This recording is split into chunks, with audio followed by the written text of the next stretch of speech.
Hey everybody. So welcome back for another review of Real Housewives of Potomac, season 7, episode 13, Sisterhood of the Traveling Beefs. Please be sure to like and subscribe, if you like the content, as I try to grow my channel. And thank you to all of you who have. So let's get into it. This is the first episode I've really seen this season that I would consider a filler episode. I knew we were not gonna get the Karen and Sharice showdown the whole way through because they've been advertising that as part of the trailer for too long. There was no way they was gonna let us have all of it. Okay. One thing that occurred to me throughout this episode, I mean, which has always occurred to me to some degree, but it was glaringly obvious. This is what I mean when I said all of this bullshit talk about colorism and all the things we don't like, and that they're just fighting each other and treating the dark skinned girls bad because they're dark skin or brown skin. Let me tell you something. Grown woman to grown woman, contract or no contract, reality TV is something that you sign up for. And it is not signing up for it in the way that I'm a teacher or somebody is an attorney or somebody who has to, work for minimum wage or we're not talking about that. Mm-mm, mm-mm, mm-mm. These are choices. And let me tell you something. All these bitches wouldn't be on the trip with a bunch of bitches they didn't like if this wasn't about the money and if they really felt that way about the way people were coming at them. Because we have seen people on reality TV just go, fuck it, I don't want nothing to do with it. So miss me with the bullshit. Because let me tell you something, Candace. If Giselle had lied to my motherfucking man like that, I'd be goddamn if I'd be hanging out with that bored ass hoe in Mexico. Okay? Because let me tell you something, ain't no coming back from that shit. And that's what make me think all y'all on some fuck shit. Or y'all don't have the kind of loyalty that you ought to have to your man. Anyway, so we get the beginning of this episode. I had to get that off my chest. Karen and Ashley hosting a trip to Mexico. So Ashley's having a birthday party. It's in Mexico. Um, they're trying to make it as smooth as possible. Her and Karen, making sure everybody has the same size room and stuff. I guess with the exception of Sharice, because I guess Ashley was thinking, "Bitch, I didn't." I mean, I guess Karen's thinking, "I didn't invite you," but we'll get to that in a second. So they're hoping for people to bury their issues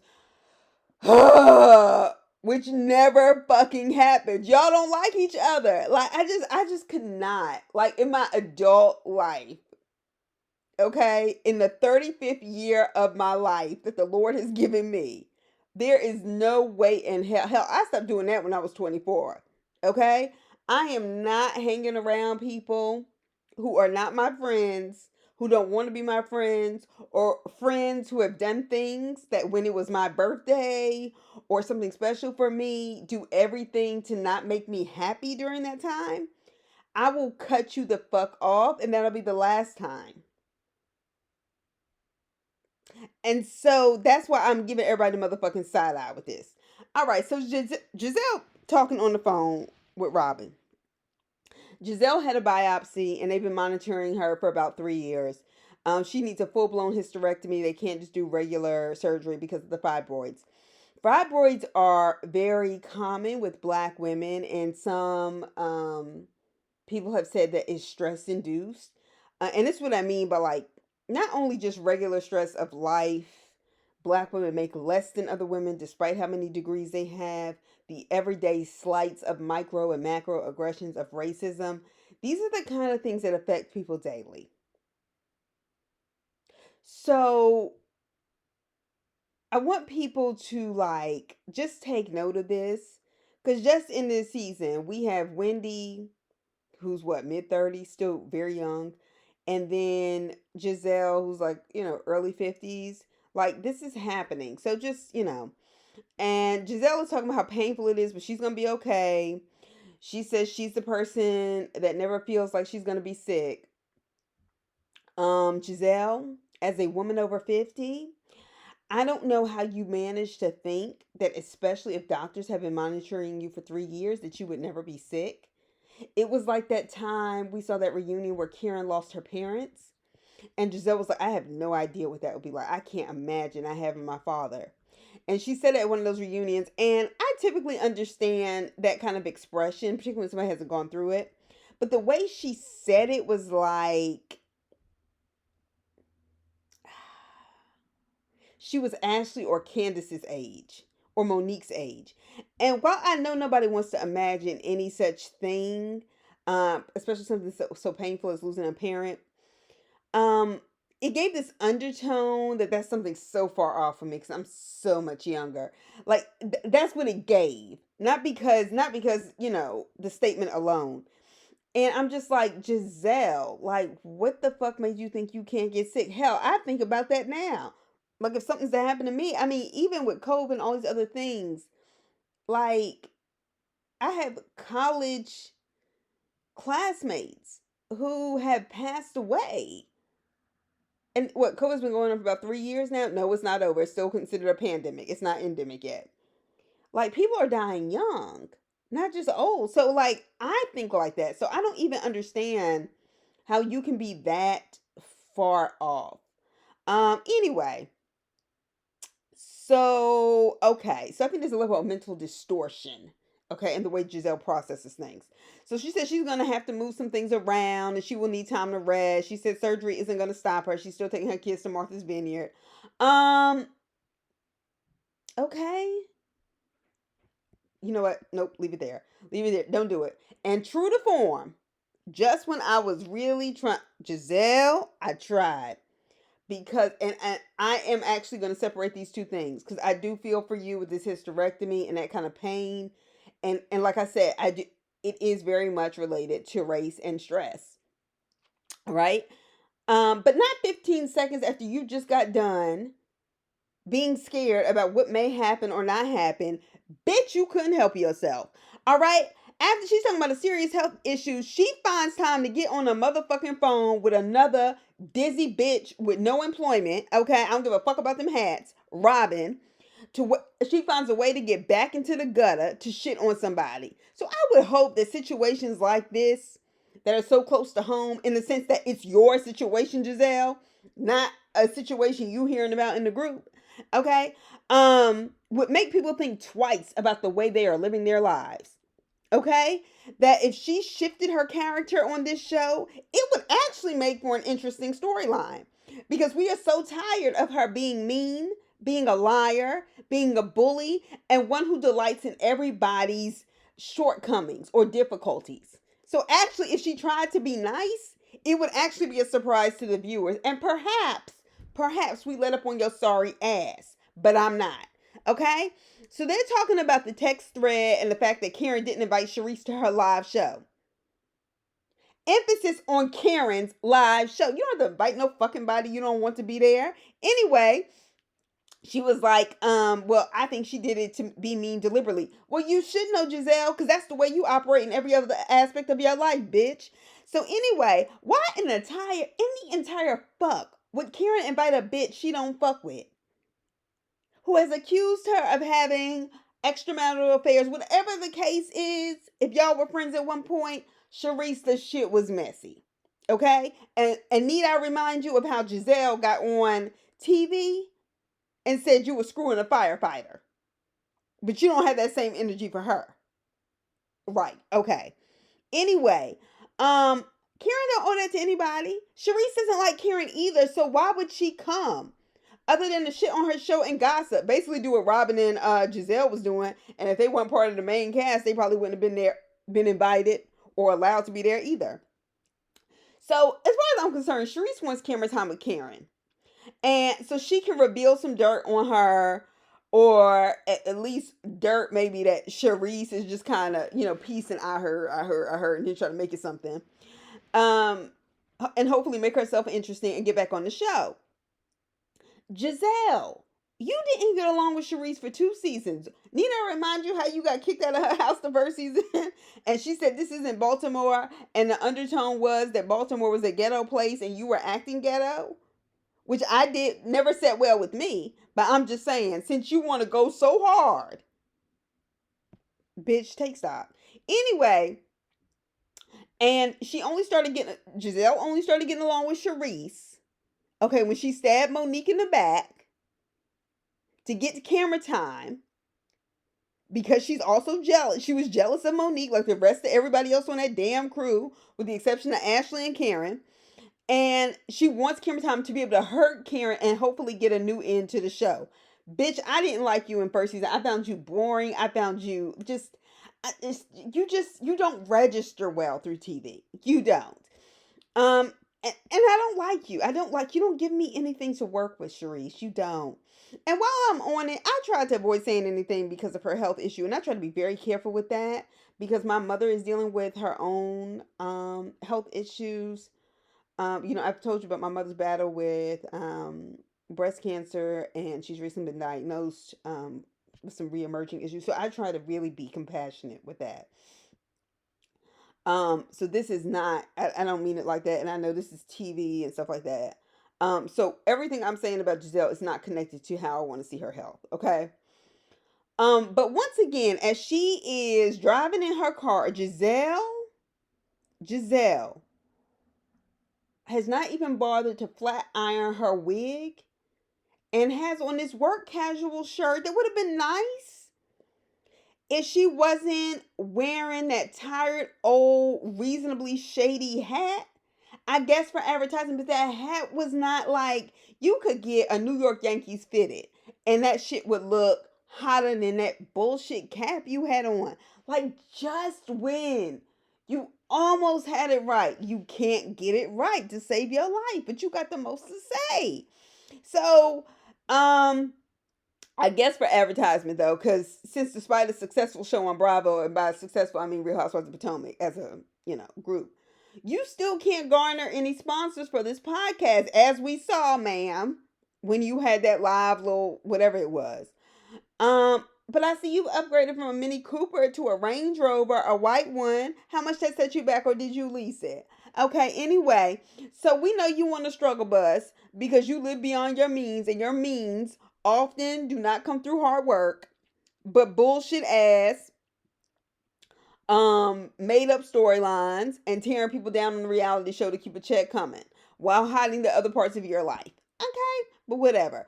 If Robin and Giselle, why y'all are gossiping? Because I'm still on their phone conversation. If Robin and Giselle think Karen is going to dance around the topic like she always does, and that's your point in going to Mexico with Sharice and Karen on a trip, then why you fake ass bitches going? Oh, because you broke. And you ain't got no other choices. Next. Like, get the fuck out of here. This is some fake shit. Real women, like, I don't know no grown women, and I don't want to know you. Honestly, but if you exist out there that you would go on a trip with a bunch of bitches you don't like, please let me know. Please let me know. Okay. So Robin and Juan, we get to see with them talking about their kids, talking to their kids about their wedding. Robin, can you just not stop talking about it? Can you just pop up and have it? Like, tell us about it after, because like we're just not believing you. And it's tired. It's tired, hon. It's tired like them fashions. It's tired. So the boys were like, well, I didn't think there was gonna be a wedding. I was like, huh, you got that one right. He said, I just thought y'all were gonna be married. Yes, that would have made sense. Just taking your black asses down there to the courthouse and getting it done. That would have been better, sir. You were on something there. Anyway, they bring in their tailors, the tailor for their son's fitting, for their suits, and for their outfits for the wedding. Honestly, that guy, he was sharp. He was sharp. So I mean, that's the kind of person you want doing it, but he was like kind of with that timeline, like he looked a little exhausted before he started. So Robin, this idea of the wedding being small and intimate, and even your kids asking about their grandparents not being there, something about that makes me think. She was like, no, I just want it small and intimate. 4 people to 6 people would still be intimate, Robin. And that makes me think that the conversations you've had with your parents is that they are going to give you and have given you some real advice, some real, regarding what is inevitably to be a catastrophe. of a pretend relationship, whatever it is. And I think that's why you don't want them there. But that's just me guessing. I don't know what happens in your family. I only know what y'all give me on the show. So then we get this scene with Mia and Gordon. I didn't realize this was the setup for the central issue of the whole episode. So Mia basically talks about how she puts herself first. I mean, herself last. Like it's her kids and it's her husband and it's her. And listening to her, I was like, I call bullshit because Mia always seems like she's doing her makeup and nails and has time for this. But as she started going down the list, even with Gordon, I noticed how Gordon was over it. And when she was talking about, no, I want somebody there for the kids or whatever because I'm going to be out of town. I could tell. I was like, oh, she's the one who does handle that. And she was like, that is normal for moms, right? And it is, unfortunately, that a lot of women do have to carry it by themselves or whatever. Or just, do most of it. Gordon reminds me of like a grandfather who likes to play with his grandkids, even though they're his kids. Will help his daughter out when she calls, like, Daddy, I need you to do something for me because I'm a little tied up, and he'll do it. But he also has the I'm done raising kids attitude. Which would be okay if you were the grandfather. But sir, you decided to have small children with a younger woman. So I'm gonna need you to get your energy up. Okay, thanks.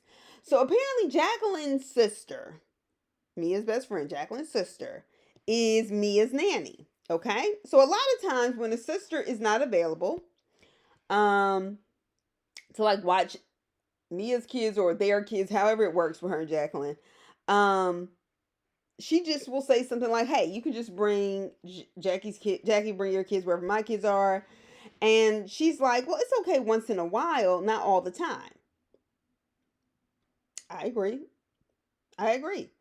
And I I do think in these kind of friendships, once again, this is just what we're seeing, but what I see is what I'm commenting on. And these kind of friendships, especially because Jacqueline's mom apparently took Mia in, I think sometimes there's a level of guilt and a feeling like I owe you something, because I was at a space in my life where I'm not sure how things would have turned out. And that can be overwhelming. That feeling of guilt and responsibility to somebody who has done a lot for you or whose parent did a lot for you.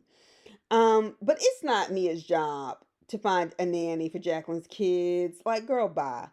And and the reason why I started thinking about those kind of friendships, because I always kind of suspected that. Not that I have any proof. And let me tell you something. Anybody who knows me knows I'm a Beyonce fan. So I am a Beyonce fan. Okay. But I always kind of felt like Kelly Rowland, hung on to the end of Destiny's Child and then very in a classy way severed ties with Matthew Knowles and Tina Knowles, probably not personally, but certainly professionally. And I feel like she kind of stayed on because she felt like she kind of owed them to some degree in terms of where their careers were gone because Destiny's Child was super successful. That was kind of always my feeling. I have no proof of that. I've never heard Kelly say anything like that. But I'm just saying that was always kind of my suspicion whenever, and that's not to suggest her mother didn't raise her or anything like that. I'm just saying, like, in terms of somebody sacrificing, putting money into a group and you blow up with that group. And I always kind of felt like Kelly just hung on just long enough to not seem disrespectful or ungrateful, but then she just walked away. And so that's that's what made me think of that when I was thinking about Mia and Jacqueline. Anyway, so Ashley's birthday trip to Mexico. Ashley, please stop just telling us about Michael and this divorce slash separation slash storyline. We don't believe you. I just think Michael doesn't want to film. I think you are afraid to get out in real life and, like the rest of us millennials, find out what it is to be on your own, and it can be very scary because we are the first generation um in American history where we are in a worse situation than our parents who were either baby boomers or came right after the 1960s. We're in a worse predicament financially and economically than they were. And that's because of bad decisions that the voting populace made prior to us being able to vote. And I think you just have to figure it out. Unfortunately, it sucks sometimes, but you're gonna have to take that risk just for the health of your children's mental health. Okay, so anyway, for someone with a health scare like the one Wendy had, with kidney stones, and she's still in the recovery process from kidney stones, Wendy, I think you're dumb as hell, and I think that because I think you are behaving in a pick me way, even though we typically refer to women who are trying to get men's attention, but almost like in a pick me, like, be my friend. I'm afraid if I don't go on a trip, everybody will forget about me kind of thing. And I just kind of, I just think self respect is important. And it just seems like you're trying really hard to be accepted. Anyway, Jacqueline and Mia apparently, we find out when they land, they were cursing each other out in first class on the plane. Um about their motherhood, about who's a bad mother, who's a good mother, this, that, and the other. This is apparently an argument that's been building. Jacqueline accused Mia of not caring about her kids. Mia is basically talking in the corner. Maybe she didn't want to catch them hands.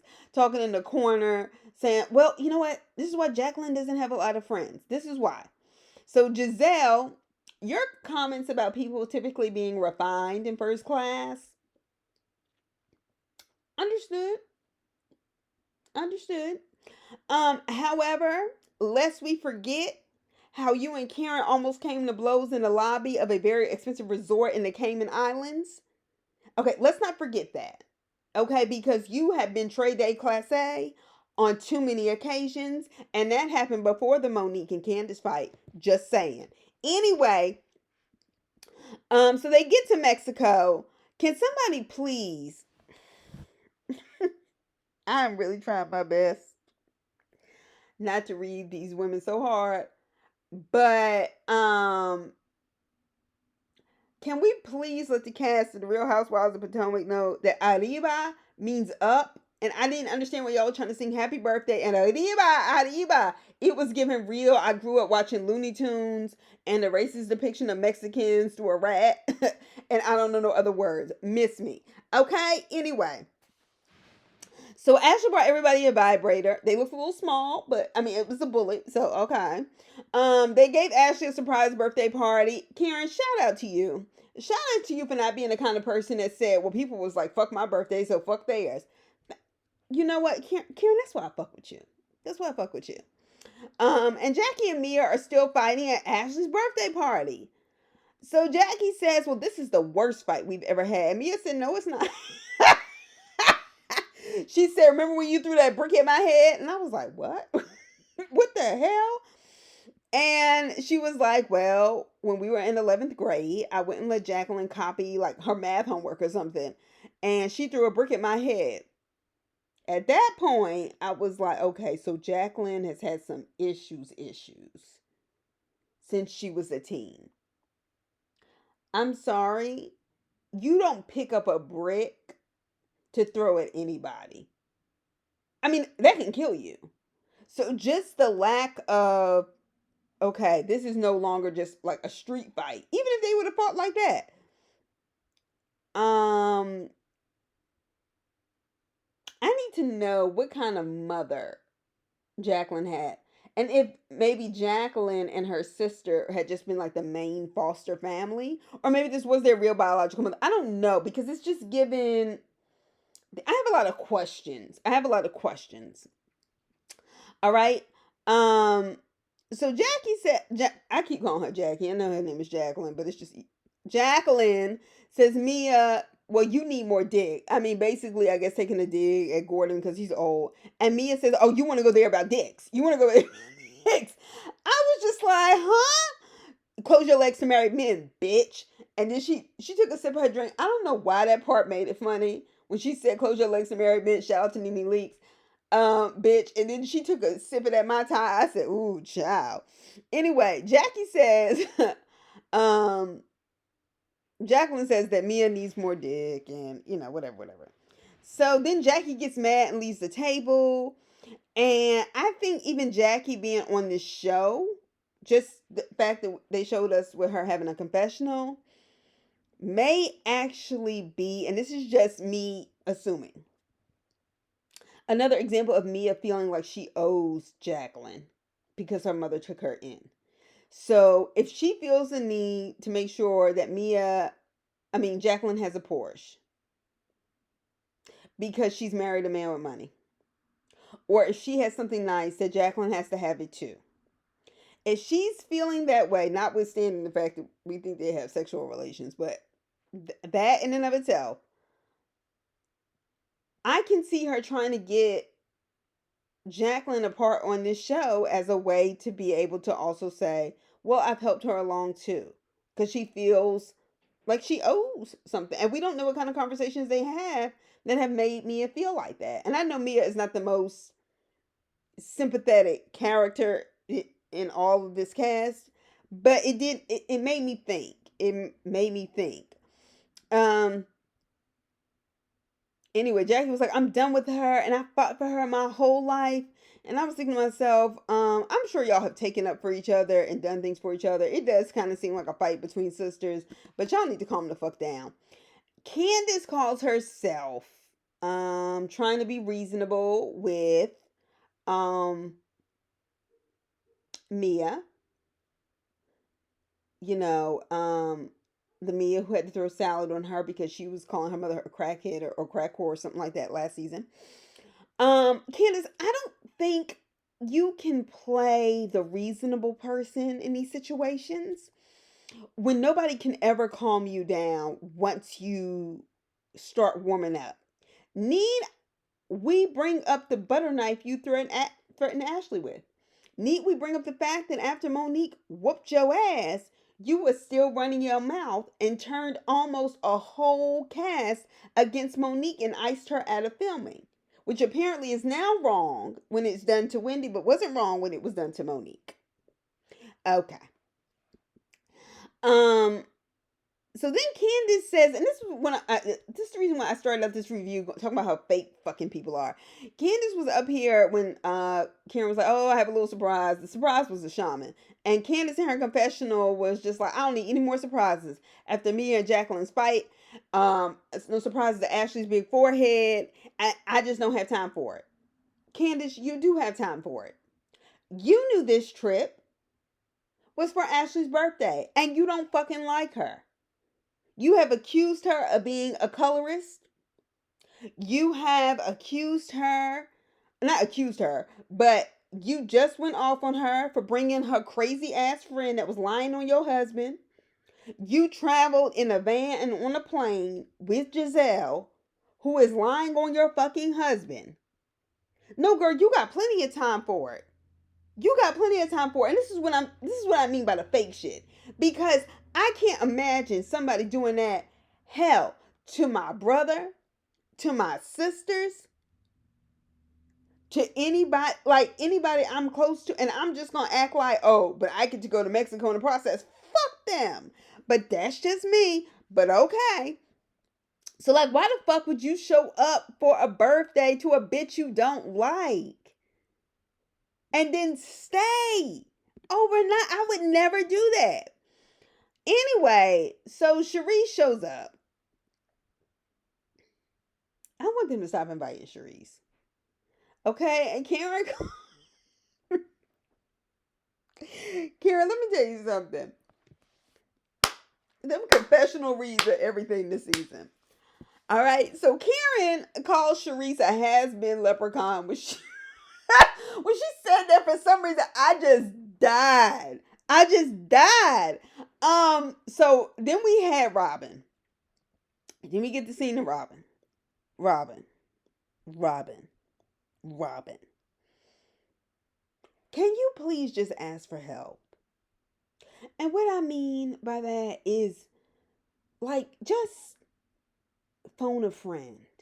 Just reach out, not Giselle, but like, why can't you just text Karen or text Candace now that y'all have kind of hashed things out a little bit and just ask them to kindly or nicely come to your room and help you match your clothes. Like, just like, I feel like you bought a new wardrobe, and I've said this on so many reviews. I really feel like she bought new clothes, but she shops at Rainbow and Sheen and Fashion Nova, and then just even within that can't get it right. Like, just ask for help. It's okay to not be a fashionista and need somebody to help you dress. It's not okay to be on TV trying to live lifestyles of the rich and famous and you look a goddamn mess. And it's not like that kind of quirky, this is just how I dress, whatever. Like, it's just tacky. Oh my gosh. Anyway, her and Giselle stay tacky.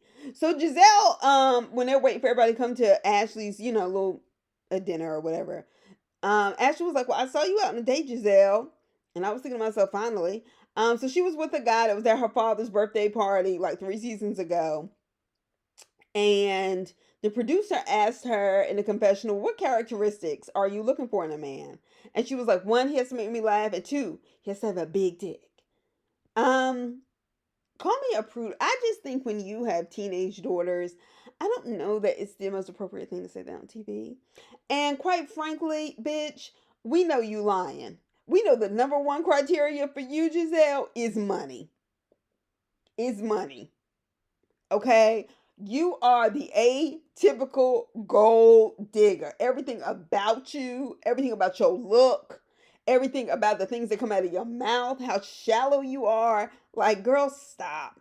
So then they have a dinner, and we all know whenever they come to at a dinner, that's a shame. Because people should be able to come down and eat in peace. Anyway, so Sharice comes down to the dinner. Okay, that's not a crime in and of itself, okay? But we already knew this shit was going left. So Ashley is talking about her small little birthday party with their two sons, and Giselle is asking her like, "Well, what are y'all doing?" And Ashley was like, "I'm confused. I'm confused. I don't know, where this is going." Um, yeah, I'm just, you know what? I'm not gonna even bother. Candace comes down. Candace, what in the entire fuck were you wearing? You look like you had on a tan bathing suit. And you remember them pantyhose that you used to wear to, like, church, especially when it was about 12 or 13? It looked like she had a whole set of pantyhose except for without the instead of like the legs just being legs, they just made it all one. And it was just a hot ass mess. And yeah, I'm going in on Candace because I feel like Candace know better. Robin don't know no better. Y'all need to help her, okay? Anyway, but nevertheless, Candace, your outfit was a goddamn mess. But you only to be beaten out by the pink rabbit. Robin, why? And then you go and change her clothes, which makes me think you are consciously making an effort to put on different outfits and you're still getting it wrong. I mean, just wrong. Just wrong. Just wear base, like, I don't understand. There's enough women in that group. Even though I didn't like Candace's outfit, Candace can help you. Karen, even though you too busy talking shit about her with Giselle, I really think Karen would do a great charity act and help you. Wendy, I think would help you. Well, I guess now that y'all done kind of made it right. But I do think Wendy would be kind enough not to like drag you through the dirt and ask you why did you pack all these things that don't make.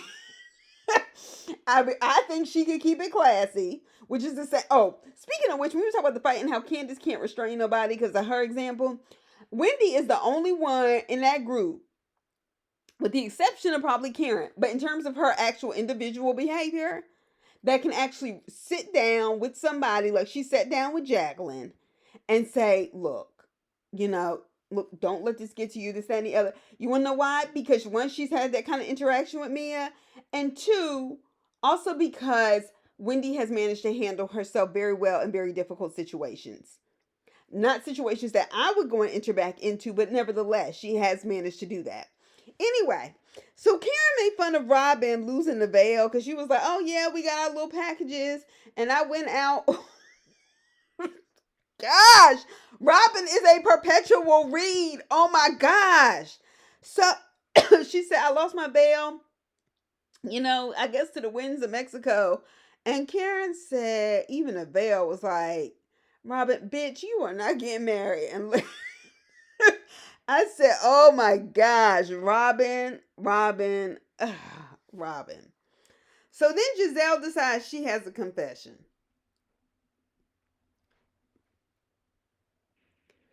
Giselle, you almost make me want to take a break from watching this show because you make my fucking blood boil. You are one messy motherfucking bitch. And you love to see other black women fight. And that's why I have a problem every time I reflect. I know people are going like, why do you keep bringing it up? Because it's still pressing. Like when you sit around talking about, oh, the image of black women, we've always not fought and this, that, and the other. When y'all was tearing Monique down and y'all got in there, you, Wendy, Robin, everybody, except for Ashley and Karen, who went after her left and right about what y'all don't do, this, that, and the other. And then the whole time, you was the main one creating a chaos and confusion between Monique and Candace. Truth be told, Monique should have fucked you up. That because you were the cause of it. The problem was them two weren't talking to each other the way they should have as friends. But I digress. So Giselle said, "Well, you didn't get invited to the live show," and Sharice said, "Well, Giselle, that's not quite true. I didn't want an invite." Sharice, whether you wanted one or not, you were not invited. Okay? You weren't. Did Giselle have to bring that up? No, but you weren't invited. Don't play with my intelligence. Okay? So Karen is clear as hell when it comes to her reads on Sharice. And Sharice was like, I don't know what your deal is with me. I don't know why you don't like me. Karen said, first of all, you don't want begging to be friends with me. I was like, oof, whew, because she is. And she said, Karen said, let me tell you something. Coming after me is not your into this group. In other words, coming after me is not your into this show on Potomac. You had your chance. Nobody found you interesting because if that was the case, you would still be on here. Hello and good morning. Yes, Miss Karen. All right. So, Karen, this is where it got a little murky for me when Karen and Sharice were talking. And she was like, you didn't reach out to me when my father died, this, that, and the other. And Karen was like, I sent you a text and told you, I guess basically giving her condolences. And she was like, oh, a text.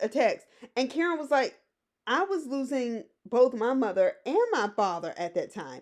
And I remember that reunion I remember that season because Giselle and Robin, them same two raggedy ass bitches, were going in on her and Ray's taxes. And in life, when it rains, it pours.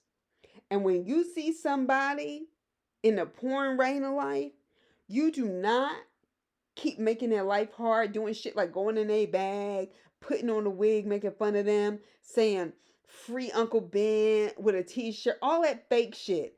Like that's some cruel shit. And I didn't realize till that reunion that y'all knew the whole time her parents were dying.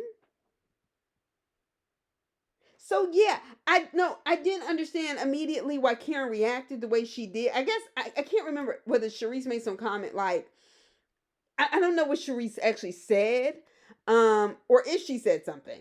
I just think it may have triggered an explosive reaction because of the kind of pain that comes with losing a parent, which thank God I have never experienced.